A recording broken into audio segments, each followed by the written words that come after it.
आप लोगों का अपने चैनल में स्वागत करता हूं दोस्तों। आइए दोस्तों, हम आज आप लोगों के लिए लेकर हाजिर हैं क्लास 10th का सेकंड चैप्टर जिसका नाम है बहुपद, जिनको इंग्लिश में हम बोलते हैं दोस्तों पॉलिनोमियल्स। तो आज हम लोग दोस्तों पॉलिनोमियल्स का प्रश्नावली 2.2 सॉल्व करेंगे।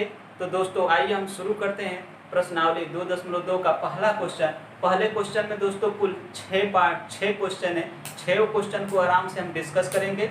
और दोस्तों आइए तो पहले क्वेश्चन की शुरुआत करते हैं। दोस्तों हमारा क्वेश्चन क्या कह रहा है दोस्तों? पहला क्वेश्चन हमारा ये कह रहा है कि किसी दिए हुए बहुपद, अर्थात हमको एक बहुपद दिया रहेगा दोस्तों, तो कह रहा है कि बहुपद के गुणांकों और शून्यकों के बीच जो रिलेशन होता है, जो संबंध होता है, उसके सत्यता की जांच करना है दोस्तों।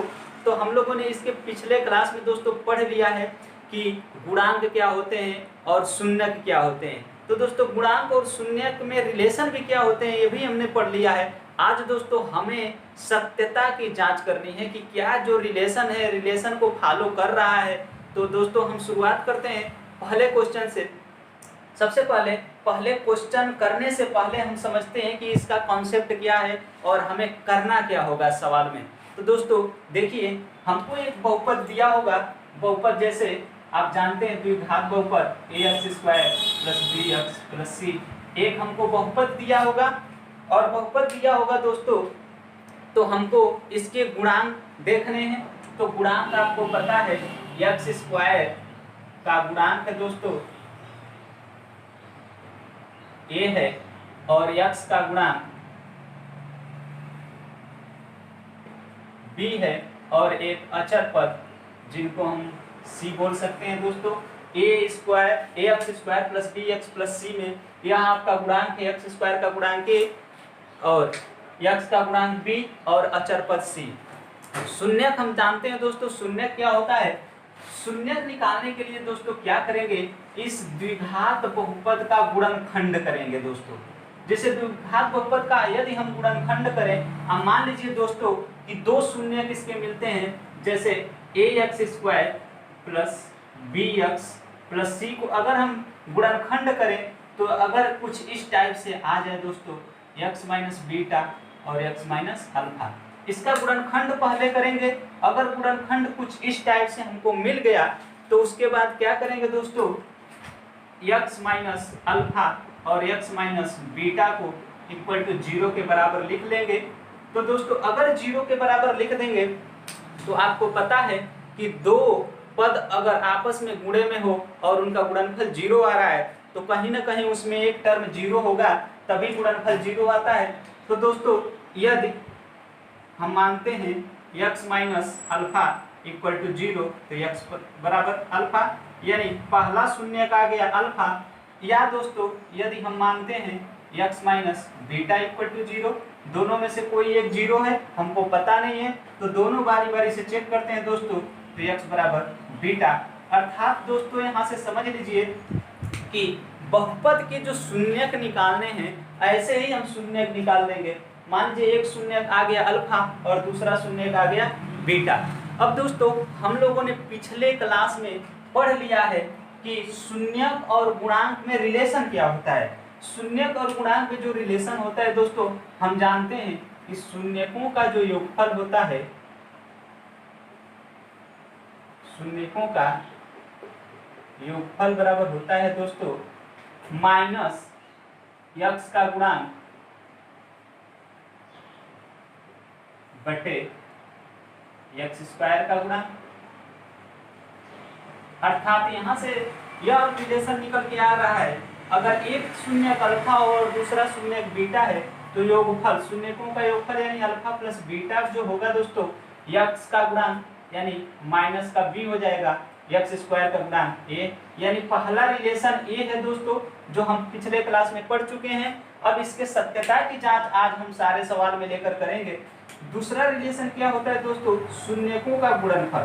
पहले लिख लेते हैं शून्यकों का गुणनफल, और शून्यकों का गुणनफल जो होता है दोस्तों लिखते हैं हम अचर पद अपान x² का गुणांक तो दोस्तों यहाँ से आता है शून्यकों का गुणनफल, अगर एक शून्य का अल्फा दूसरा बीटा है तो अल्फा इंटू बीटा बराबर आता है दोस्तों हमारा अचर पद c होता है, और जो एक्स स्क्वायर का गुणांक a है, यह दूसरा रिलेशन निकल के आता है दोस्तों। तो आज हम लोग इस रिलेशन को चेक करना है, सत्यता की जांच करनी है कि क्या अल्फा प्लस बीटा इन दोनों का मान पुट कर रहे हैं और इसका भी मान पुट करें तो दोनों पक्ष बराबर हो रहा है कि नहीं हो रहा है। यही आज का हमारा मेन टॉपिक है दोस्तों। तो आइए हम अब शुरुआत करते हैं। आपका पहला क्वेश्चन दोस्तों, हम पहले क्वेश्चन की शुरुआत करते हैं। पहला क्वेश्चन हम पढ़ते हैं दोस्तों, क्या कह रहा है। पहला क्वेश्चन हमसे कह रहा है निम्न द्विघात बहुपदों के शून्य ज्ञात कीजिए और शून्यकों तथा गुणांकों के बीच के संबंध की सत्यता की जांच कीजिए दोस्तों। और क्वेश्चन हमारा पहला क्या है, क्वेश्चन दिया है x square minus 2x minus 8। सबसे पहला काम हम जानते हैं दोस्तों कि इसके सबसे पहले गुणांकों और शून्यकों में जब संबंध हम जान चुके हैं इसके पहले ही क्लास में, तो आज हम संबंध के सत्यता की जांच करेंगे दोस्तों। तो सबसे पहले हम इसके गुणांकों को लिखेंगे। तो गुणांक देखेंगे, एक्स स्क्वायर के जो सामने कोफिशिएंट होता है वह a होता है, तो a का मान दिया हुआ है दोस्तों 1, और जो x का गुणांक होता है यानी -2 जो दिया हुआ है तो b का मान हो जाएगा, तो b इक्वल टू -2 हो जाएगा दोस्तों। और जो कांस्टेंट टर्म होता है उसको हम c बोलते हैं, यानी कांस्टेंट टर्म हमारा है c इक्वल टू -8 दिया हुआ है दोस्तों। अब हम करते क्या है दोस्तों, अब इसका फैक्टर निकालते हैं। तो फैक्टर निकालने का तरीका हम लोग सीख चुके हैं दोस्तों, और जिसको भी फैक्टर में दिक्कत हो, जिस भी कैंडिडेट को दिक्कत हो दोस्तों, तो एक मेरा सेशन चलता है basic maths by Arun Pratap, तो प्लेलिस्ट में जाइएगा दोस्तों, और प्लेलिस्ट में वहाँ गुणनखंड के 3 पार्ट पड़े होंगे, उसको देखिएगा। वहाँ बहुत ही बेसिक लेवल से, 0 लेवल से हमने गुणनखंड सिखाया है दोस्तों।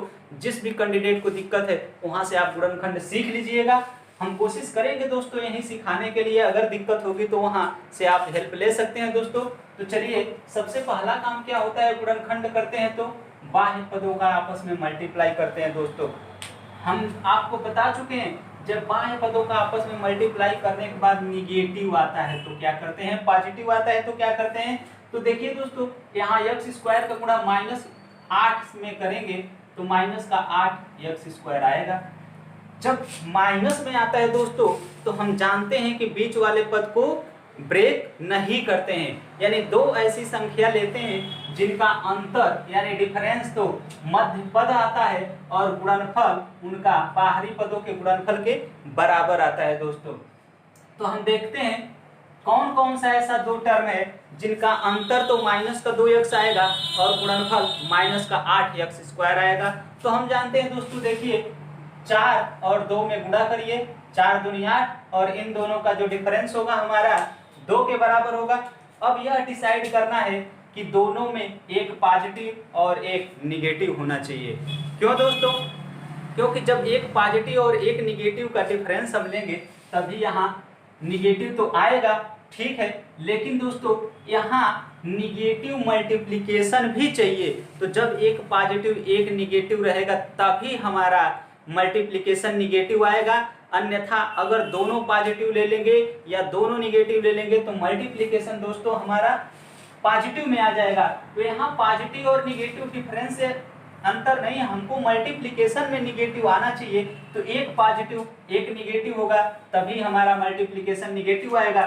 तो जब यहाँ अगर माइनस देखते हैं दोस्तों तो बड़े वाले को निगेटिव और छोटे वाले को पॉजिटिव। जैसे एक अगर हम 4 लेते हैं 4x, एक लेते हैं 2x, तो अगर यहाँ निगेटिव है तो बड़े वाले को निगेटिव और छोटे वाले को पॉजिटिव, अगर यहाँ पॉजिटिव है तो बड़े वाले को पॉजिटिव छोटे वाले को निगेटिव। तो हमारा यह दो टर्म है जिनका गुणनफल देखिए दोस्तों -8x² के बराबर आएगा, और जिनका डिफरेंस यानी अंतर -4x में से +2x निकाल दीजिए दोस्तों, तो प्लस का माइनस का आपका 2x आएगा। तो दोस्तों यहाँ से हम सॉल्व करते हैं इसको, तो x² -4x लिखते हैं और प्लस का 2x लिखते हैं और माइनस का 8 लिखते हैं। अब अगला स्टेप क्या करते हैं दोस्तों, अब अगला स्टेप है हमारा पेयर करना। तो पेयर बनाते हैं, अब इन दोनों पेयर में देखते हैं कॉमन क्या दिख रहा है, उभयनिष्ठ क्या है। तो एक्स स्क्वायर को हम जानते हैं एक्स इंटू एक्स, और 4x को जानते हैं 4 इंटू एक्स। तो यानी कि यहाँ पे x कॉमन दिखेगा तो x माइनस 4 हो जाएगा। यहाँ पर देखिए दोस्तों 2 इंटू एक्स है, 8 को लिख सकते हैं 2 इंटू 4, तो यहाँ से प्लस का 2 कॉमन लेंगे तो x माइनस 4 हो जाएगा दोस्तों। अब देखिए दोस्तों दोनों ब्रैकेट्स में सेम है, तो इन दोनों को एक ब्रैकेट्स में उतार लेते हैं और दूसरे ब्रैकेट्स में दोस्तों जो रिमेनिंग पार्ट है उसको लिखते हैं, तो x प्लस 2 हो जाएगा। अब हमको शून्यक निकालना है, जब शून्यक निकालना है दोस्तों तो हम इनके फैक्टर को 0 के बराबर शो करेंगे, यानी x माइनस 4 और into x plus 2 equal to 0। और आप जानते हैं कि दो पदों का गुणनफल 0 कब होता है, जब कोई ना कोई इसमें 0 होगा तभी इनका गुणनफल 0 आएगा। तो हम मानते हैं, माना x माइनस 4 इक्वल टू 0, तो यहाँ से आ जाएगा x इक्वल टू 4, यानी एक शून्यक हमारा निकल चुका है जिसका मान है 4। अब दूसरा शून्यक निकालते हैं, या हम मानते हैं x प्लस 2 इक्वल टू 0, तो x प्लस 2 इक्वल टू 0, तो x इक्वल टू माइनस 2, यानी इसमें से एक को अगर मान लिया अल्फा तो दूसरा हो जाएगा बीटा दोस्तों। अब देखिए दोस्तों अल्फा और बीटा भी आ चुका और हमारे गुणांक भी आ चुके हैं। अब हमको करना क्या है दोस्तों, अब हमको इनके शून्यकों और गुणांकों में रिलेशन निकालना है। तो शून्यकों और गुणांकों में रिलेशन आप जानते हैं, क्योंकि पिछले चैप्टर में हम लोगों ने ये सब सीख लिया है। अब हम सत्यता की जांच करेंगे, तो हम जानते हैं शून्यकों का योगफल यानी अल्फा प्लस बीटा। शून्यकों का योगफल बराबर हम जानते हैं माइनस का b बाई ए। यहाँ शून्यक, एक शून्यक 4 है, दूसरा शून्यक माइनस 2 है, तो एक शून्यक रखिए 4 प्लस माइनस का 2 इक्वल टू माइनस b की जगह पे देखिए दोस्तों माइनस का 2 है, आप a की जगह पे 1 है, तो यहाँ से दोस्तों हो जाएगा 4 माइनस 2 और माइनस माइनस है प्लस का 2 बटे 1। यहाँ से हो जाएगा दोस्तों 4 में से 2 को निकाल देंगे 2 बराबर 2, यानी पहला जो रिलेशन है यानी शून्यकों का योगफल और माइनस b बाई ए हमारा दोनों बराबर है, तो ये हमारा सत्य है। अगला हम करते हैं रिलेशन यानी शून्यकों का गुणनफल यानी अल्फा इंटू बीटा। तो शून्यकों का जब गुणनफल निकालते हैं दोस्तों तो एक शून्यक है 4 और दूसरा शून्यक है माइनस का 2, और इनका गुणनफल जो होता है c बाई ए यानी अचर पद और एक्स स्क्वायर के गुणांक का अनुपात होता है। तो हम क्या करते हैं दोस्तों, इनको रखते हैं, एक है 4 और दूसरा है माइनस 2। यहाँ पर देखिए c का मान दिया है दोस्तों माइनस का 8 और बटे 1, तो यहाँ से हो जाएगा दोस्तों माइनस का 8 बराबर माइनस का 8, यानी यह भी हमारा जांच हो चुका, दोनों पक्ष बराबर है, तो हमारा सवाल हो चुका दोस्तों। हम अगले सवाल पे चलते हैं दोस्तों। अगला सवाल हमारा क्या कह रहा है देखते हैं। पहले क्वेश्चन का दूसरा पार्ट है दोस्तों 4s square minus 4s plus 1। दोस्तों घबराने की कोई बात नहीं है, जिस तरह हम यक्स को सॉल्व करते हैं उसी तरह यस को सॉल्व करेंगे। देखिए यक्स के जगह पे यस है तो ए के जगह पे हमारा हो जाएगा 4, गुणांकों की जांच करेंगे तो बी के जगह पे हमारा हो जाएगा दोस्तों माइनस का 4 और सी के जगह पे प्लस का 1 दोस्तों। अब इसका फैक्टर करेंगे, तो सबसे पहला काम वही करते हैं दोस्तों, बाह्य पदों का आपस में मल्टीप्लाई। तो बाह्य पदों का आपस में मल्टीप्लाई करेंगे दोस्तों तो 4s स्क्वायर आएगा, 4s स्क्वायर आएगा, यानी बीच वाले टर्म को जब पॉजिटिव आता है बाहरी पदों का गुणनफल तो ब्रेक करते हैं। तो बीच वाले पद को ऐसे दो भागों में ब्रेक करेंगे जिनका गुणनफल तो प्लस का 4s स्क्वायर है और जिनका योगफल माइनस का 4s आए।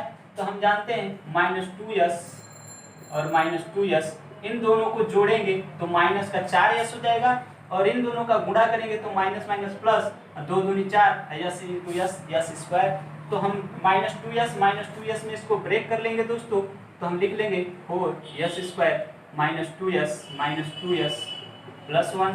अब यहाँ से दो का पेयर बनाते हैं। यहाँ देखिए दोस्तों 2s आपका कॉमन मिल जाएगा तो बचेगा 2s माइनस 1। यहाँ पर देखिए दोस्तों कुछ नहीं कॉमन है तो 1 कॉमन है, लेकिन चिन्ह ऐसा लेंगे माइनस, क्योंकि यहाँ पे 2s प्लस है तो यहाँ पे भी 2s प्लस होने चाहिए। तो आपका 2s प्लस का हो जाएगा, जो प्लस है वो माइनस हो जाएगा, माइनस का 1। तो दोस्तों दोनों ब्रैकेट्स में सेम है तो एक ब्रैकेट्स में ले लेंगे 2s माइनस 1 और दूसरे ब्रैकेट्स में आ जाएगा आपका दोस्तों 2s माइनस 1 इक्वल टू 0। देखिए दोनों ही सेम है दोस्तों, तो 2s माइनस 1 इक्वल टू 0, तो हम लिख सकते हैं s बराबर 1/2। यहाँ से भी दोस्तों दोनों सेम है तो दूसरा यानी s बराबर भी 1/2, यानी दोनों शून्यक सेम होंगे, यानी अल्फा और बीटा, अल्फा बराबर बीटा बराबर 1/2 आ गया दोस्तों। अब हम शून्यकों के गुणनफल और योगफल का जो संबंध है हम गुणांकों के साथ दोस्तों निकाल सकते हैं। तो पहले शून्यकों का योगफल निकालेंगे, तो शून्यकों का योगफल अल्फा प्लस बीटा बराबर जानते हैं माइनस का b/a। तो अल्फा प्लस बीटा का मान क्या है हम देखते हैं दोस्तों,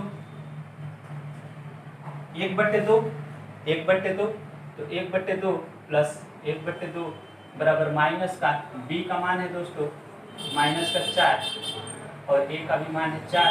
यहाँ से दोस्तों दोनों का डिनोमिनेटर इक्वल है तो दोनों को ऐड कर लेंगे, 1 + 1/2, यहाँ से माइनस माइनस प्लस का 4/4, तो हो जाएगा दोस्तों 2/2 इक्वल टू 4/4। तो दोस्तों हो जाएगा 1 = 1। अब हम शून्यकों का दोस्तों गुणनफल निकालते हैं।